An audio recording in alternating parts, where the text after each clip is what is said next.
Morocco, I kind of did a bit of digging on abortion laws and family rights in Morocco. I had a class called Feminism et Politique, which is just a mix of politics, gender studies, and Islam, and just overall looking at the intersection between that. And for my research project, I decided to do it on abortion laws because I thought it was really interesting. In 2005, there was a series of terrorist attacks that happened in Casablanca, which led to a restructure of how women engaged within Islam, where they now were allowed to hold positions within their mosque because they thought that that was going to counteract against a lot of the terrorism and a lot of the extremism that was going on in the country. And it proved to be true. Like, believe it or not, if you involve women in all aspects of culture, you can counteract terrorism. So, in Morocco, if you go to the big centers, big cities, so Rabat, Casablanca, Marrakesh, Fez, you will see like the same amount of education going for both men and women, but as you move further away from the big cities into the villages, that's when you start seeing the disparity, where women are being taken out of out of schools to work at home and to provide and to have children and to be married off. So there's a lot of disparity between that, and yes, it is something that the Moroccan government is like actively trying to improve, because they do see that, you know, the more women that are educated, the better the economic output of that country. So that is something that they're working towards, and as of late, I think this was taken in 2015, and I think it has improved. Abortion is banned and punished in Morocco, except laws have been changing, and they changed in 2017. So that's why I'm like, yeah, it's complicated. It all depends. There are certain circumstances that you are allowed to have abortions. Fun fact, birth control is over the counter. So birth control pills are over the counter. So, you know, a lot of women do actually get birth control, and they are prescribed birth control. They just kind of seek it out themselves, which is awesome, because I feel like, you know, you don't have to go to a doctor in order to kind of get that. Murshidats are a group of people that were actually implemented in 2005. That was the first year that they started this program. Back then, they didn't have any women involved in leadership positions within Islam. This is the movie called Casablanca Calling. I really highly recommend it if you're interested in this. But when the Casablanca terrorist attacks happened, you know, they were like, we need to start introducing women into the workforce and introducing them and making sure that, because they knew that there was this emotional labor that could be put to good use.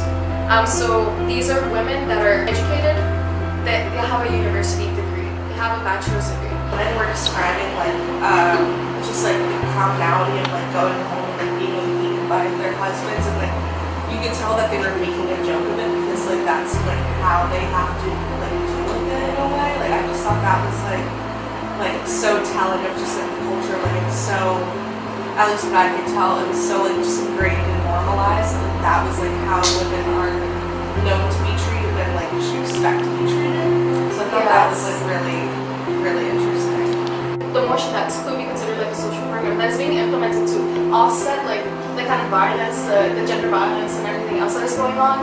Even then, we still see the amount of violence that still happens, and it's, you know, it was always that question: is it culture? Is it like culturally ingrained to the point that women are just expected to be beaten?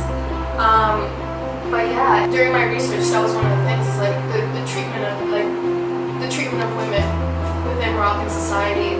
It's something that also, you know, with this program, that's what they're trying to counteract. It's kind of bringing in these murshidats that are educated also in Islam, and bringing in and being like, you can't be your wife because your God and our God tells us that we can't do that. We can't force violence.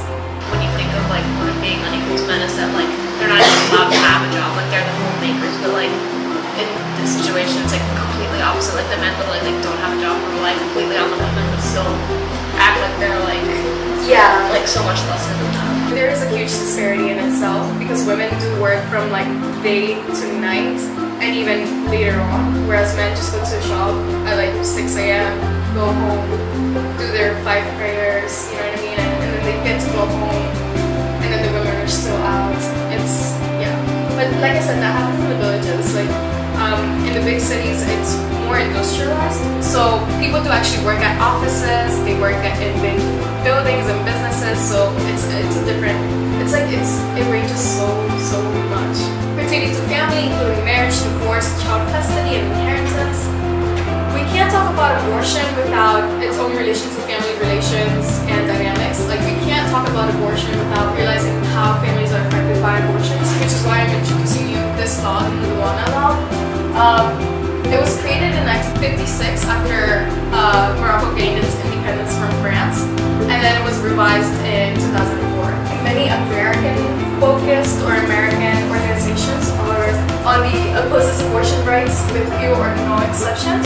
So we see, for example, the Lutheran Church, the Southern Baptist Convention, we see Assemblies of God, which, you know, they're kind of around the world, but mostly they're focused on the US. It does not have any direct kind of laws about abortion. It all depends on which country you're in. So a lot of women, for example, in Morocco, what they would do here in the US was just kind of inserting things into their bodies and trying to like rip out the fetus, or ingesting and injecting multiple medicines at one time in order to abort.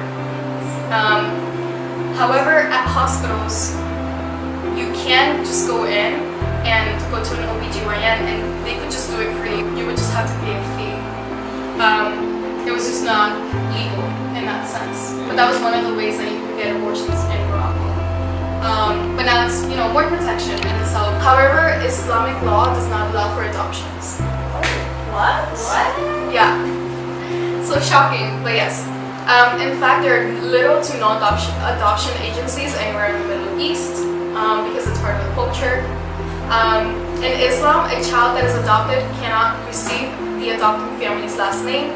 So usually if you are adopted, it's because like someone in your family decided to give you up, or they died or something like that, and someone else within your family decided to adopt you. Adopt, quote unquote.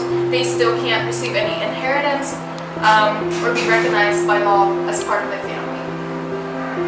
So it becomes really difficult. I was actually talking to my host mom about it. She knew of someone who was adopted and he didn't know until one of his adoptive parents died, and he had a mental breakdown and completely changed his entire life. Like he quit work, he stopped going to school. It was a complete, like, when you find out that you're adopted or adopted, it's not, you don't have the same protection. Yeah. So, you know, when his dad died, he was expecting some kind of inheritance, he was expecting some kind of like financial help, and that's when they told him, oh no, you're not even one of us. So that's a big problem as well. It's when you're considering abortion as part of family planning, you need to make sure that, you know, that this is also accounted for. Adoption is not like supposedly a viable option. Is that why they might be a little bit more lenient to include those abortion laws, because like that kind of eliminates some of the reason why people put their children up for adoption if they didn't really want them? Yeah, I think it's also just part of Islam. Like, there isn't that notion that you shouldn't get or that abortions are really, really terrible. It's more like, okay, let's protect life, but at the same time, like, let's protect the life that is already on earth. So let's protect the woman in itself. That's the kind of assumption that I get from the laws in itself. I go back to the whole family structure, because even if someone's parents dies and they have to be adopted, like, there's always that community engagement within that portion where if a child does not have any parents, they will certainly have someone to take care of them. And it's also part of like Islam in itself as a religion. It's like you need to take care of your brothers, no matter who they are, no matter anything. You need to take care of them. And a lot of Moroccans have adopted that mentality, like, okay, I can't legally adopt them, but I'm gonna take care of them until they can just leave and whatnot. Would adoption laws change? I would say no, because actually adoption laws are according to Islam. You can't easily change that. I just feel like a big part of the narrative about stuff is like, oh shit, in other countries is like so fucked up or whatever. But like in that video, it's like, no, it's like the feminists of that country who are having the same arguments as like some feminists within this country doing that for their own culture, for their own religion. And I feel like that's a story that sometimes gets glossed over when like some conversations in the US are like, oh, like over there's whatever. It's like, well, there's local people on the ground everywhere doing that kind of work. And I feel like I just appreciate that your discussion like brought that to the floor. Instead of just allowing your own views to just overpower the conversation, allow them to have their own definition of what feminism is and what feminism should look like in their own country.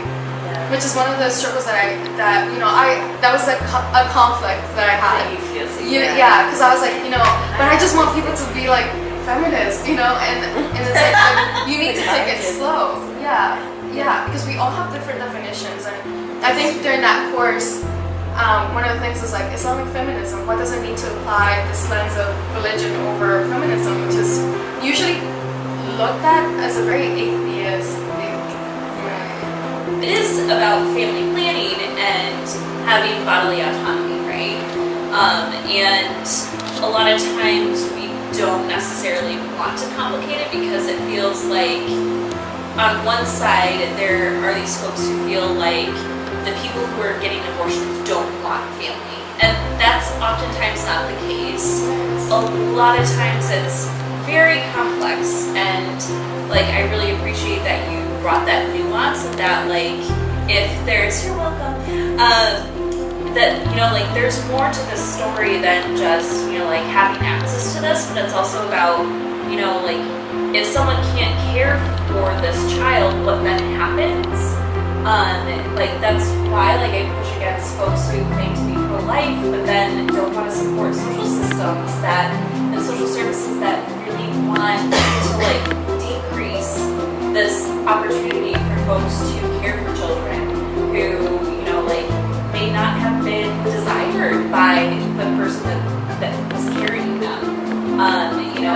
It's more about like the quality of life and like what opportunities can we possibly give this child if we force that child to exist out in the world that's maybe not built great for them. And even thinking about like family, like just overall and like the wellness of family, that's something I also appreciate hearing about. Of like there's concerns of like how do we develop a family as a whole, and I don't think that's something that U.S. culture is built for.